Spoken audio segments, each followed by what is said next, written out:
10 Min con Jesús, América Latina. Señor mío y Dios mío, creo firmemente que estás aquí, que me ves, que me oyes. Te adoro con profunda reverencia. Te pido perdón de mis pecados y gracia para hacer con fruto este rato de oración. Madre mía Inmaculada, San José, mi Padre y Señor, Ángel de mi guarda, intercedan por mí. Pensaba que en la meditación de hoy podemos hacer nuestra oración sobre la amistad con Jesús para ir preparando el terreno de la fiesta del domingo, que es día de San Valentín, día del amor y la amistad.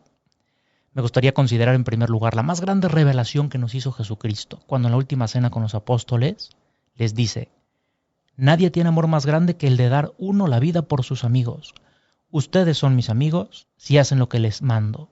Ya no los llamo siervos, porque el siervo no sabe lo que hace su señor. A ustedes, en cambio, los he llamado amigos, porque todo lo que oí de mi Padre se los he dado a conocer.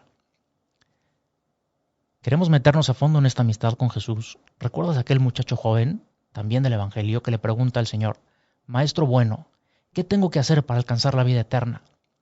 Como después de que Jesús lo miró con cariño, lo invitó a seguirlo, pero que el muchacho se fue triste, tenía muchos bienes. Y quizá también es que la pregunta que hizo tenía un defecto de raíz, estaba mal planteada, porque para ganarnos la amistad con Dios no se trata de cumplir con una serie de cosas. No se trata de hacer actos de piedad, ir a misa, rezar el rosario, hacer la oración. Obvio que todo eso está muy bien, pero no estaría bien si lo hiciéramos al margen de la amistad, así como para dejar tranquilo a Dios y ya luego quedar libres nosotros para hacer lo que nos gusta, para hacer nuestra vida.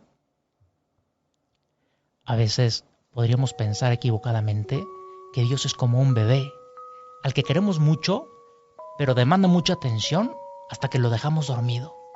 Entonces, para dormir al niño hay que leerle un cuento, arrullarlo y finalmente dejarlo plácidamente dormido con una cancioncita como esta.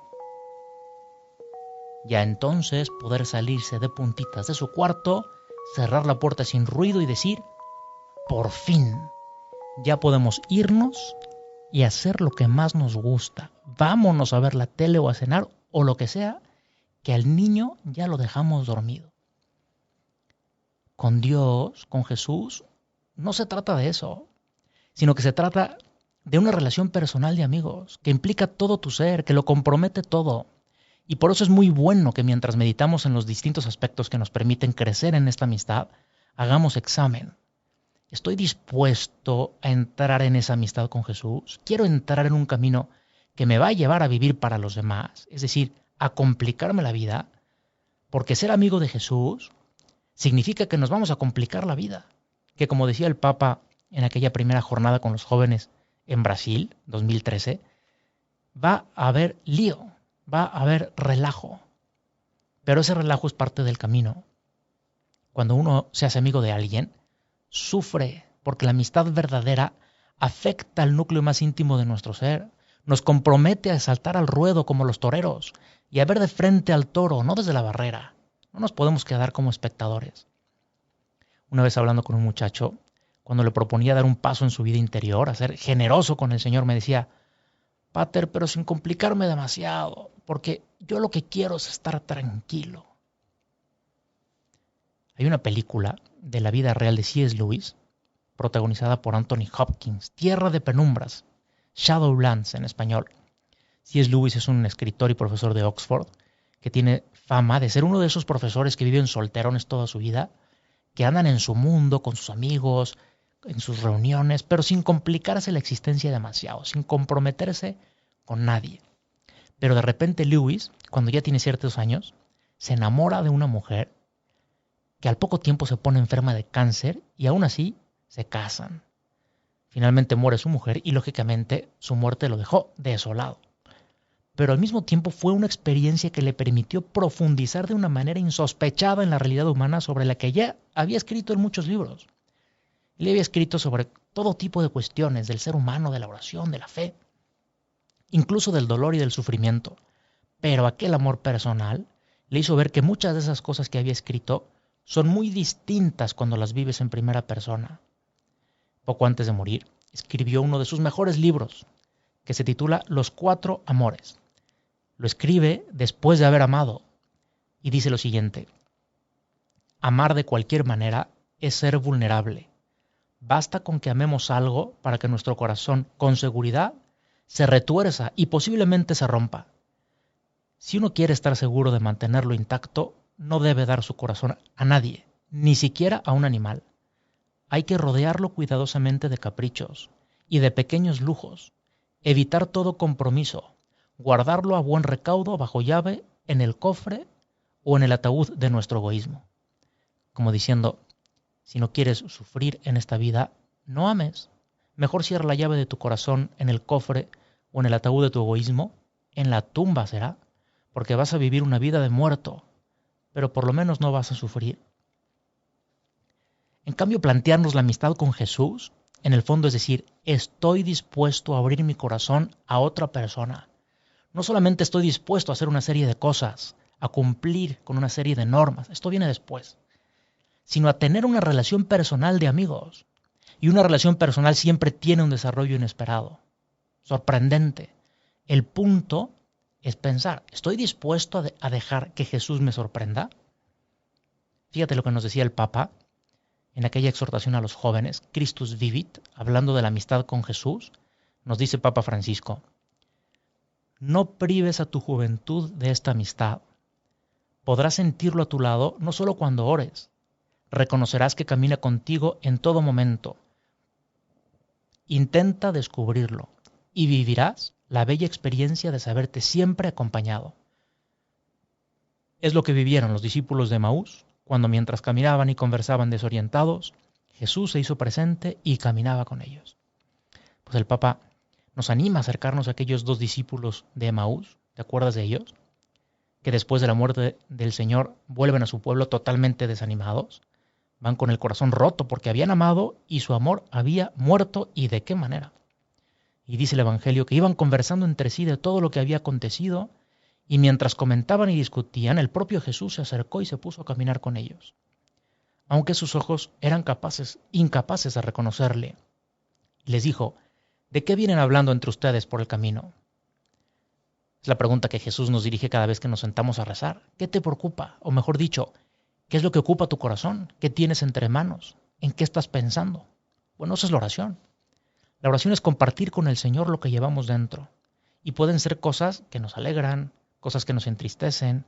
El chiste es compartirlo con Él. Pues aquellos hombres del Evangelio, que iban tristes mientras caminaban, le preguntan a aquel forastero, ¿cómo? ¿Eres tú el único que no sabe lo que ha pasado en Jerusalén estos días? ¿De verdad, Jesús, no sabes lo que me preocupa? Y el Señor les pudo haber dicho, hombre, que claro que lo sé, si yo soy Jesús, soy el protagonista de esta historia. Pero no lo dice así. Con sentido del humor, un poco con ternura, les pregunta, ¿qué ha pasado? Como que Jesús se hace loco. En el fondo es que Jesús nos está pidiendo que le contemos nuestra historia porque tú y yo nos comprendemos a nosotros mismos cuando contamos nuestra historia, cuando repasamos nuestra historia. ¿Qué me ha pasado? ¿Qué ha dejado una huella en mi vida? ¿Cuáles han sido mis alegrías? ¿Cuáles han sido mis tristezas? ¿Cuáles han sido mis proyectos? Es tu historia, es tu vida. Esa eres tú. Y para comprenderte mejor, lo que puedes hacer es contar lo que te ha pasado. Y por eso Jesús te dice, ¿qué ha pasado? Cuéntamelo. Yo ya sé lo que ha pasado, soy el Señor del universo, nos puede decir Jesús. Tantas veces los adolescentes que se sienten muy teólogos, que te dicen, Pater, pues ¿para qué sirve contarle tus cosas a Jesús si Él ya las sabe? Pues sí, un argumento que destruye toda la historia de la oración cristiana, ¿verdad? En cambio, Jesús no es así. Él lo sabe todo, pero quiere que se lo cuentes para que tú mismo te entiendas mejor. Así que cuéntale tu historia. Y luego deja que el Señor te explique, que te dé luz para comprender lo que te pasa. Tal vez en la oración contamos nuestra historia, leyendo un pasaje del Evangelio, que tiene que ver con nosotros, porque a lo mejor hemos sido un poco fariseos, o quizá estamos un poco enfermos y necesitamos ir a Jesús y pedirle que nos cure. Así sucedió con esos dos discípulos de Emaús, que se desahogaron y le contaron todo, y luego Jesús también les explicó las cosas. Y al final uno puede decir, ok, pues ya está, eso es la oración.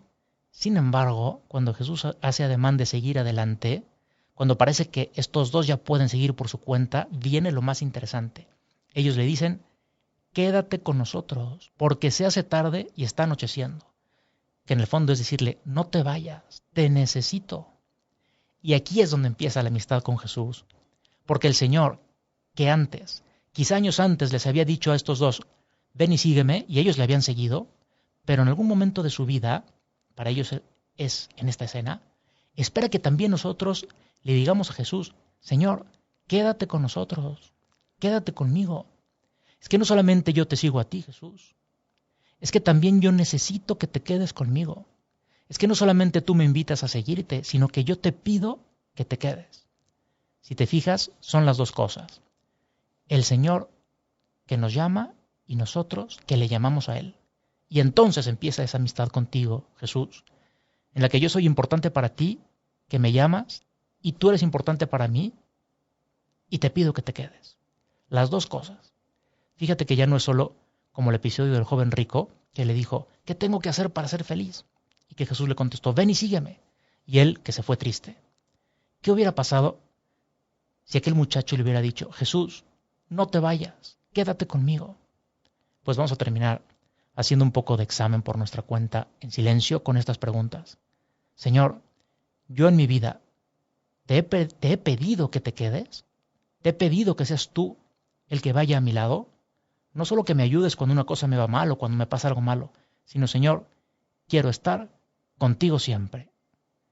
Te doy gracias, Dios mío, por los buenos propósitos, afectos e inspiraciones que me has comunicado en esta meditación. Te pido ayuda para ponerlos por obra. Madre mía, Inmaculada, San José, mi Padre y Señor, Ángel de mi guarda, intercedan por mí.